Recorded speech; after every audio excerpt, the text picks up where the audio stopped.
But first, investors are on the fence, obviously, today. What's going to happen, right? There's so many moving parts. I know someone who watches all of them. Michelle Snyder. She's next.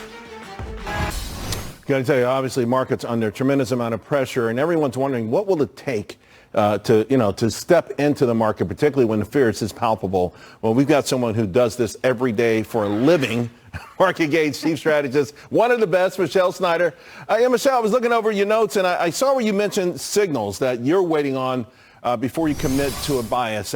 Three that stood out. I want to just go over them line by line because you have junk bonds versus TLT, which is, by now everyone watching the show knows, a 20-year bond ETF that has been under a tremendous amount of carnage.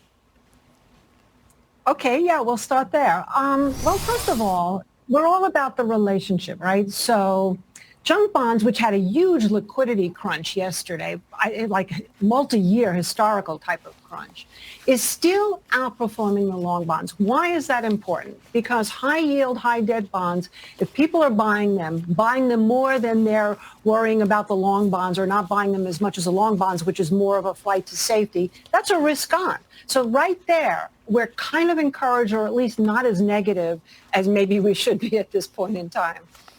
But so how does someone who is not, as astute or, understand this as much as you do, where's the signal for someone watching? I mean, does the TLT come back a little bit? I mean, where do we know that or feel better about getting in? Well, let's put that aside because you're right. That's kind of a highbrow way to look at the market. So we can relate it directly to my favorite, very easy to understand indicator, which is how the small caps are doing.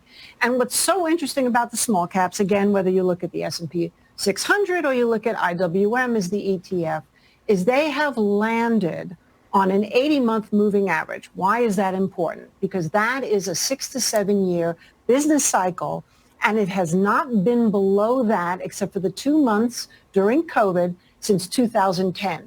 So we have actually ridden the crest of a potential recession so many times and bounced.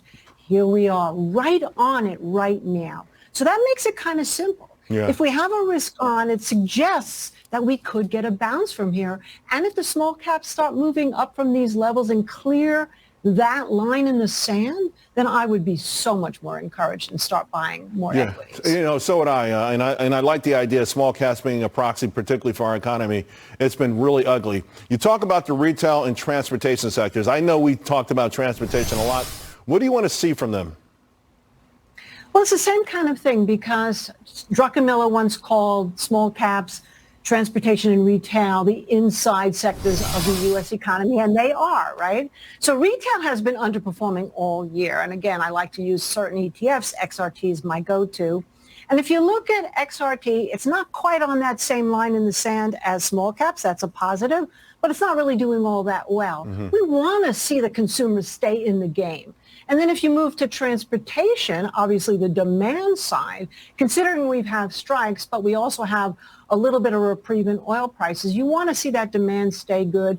Actually, that's been outperforming both of them, but still well underperforming, say, if you're comparing it to the S&P 500. Right. So all of those, if they all go together up from here, that would be what may make the bulls right about the seasonal, pre-election, usually very positive, all of that. And also the old saying that buy when it feels the worst, right? And everyone's everyone's stomach is in knots right now.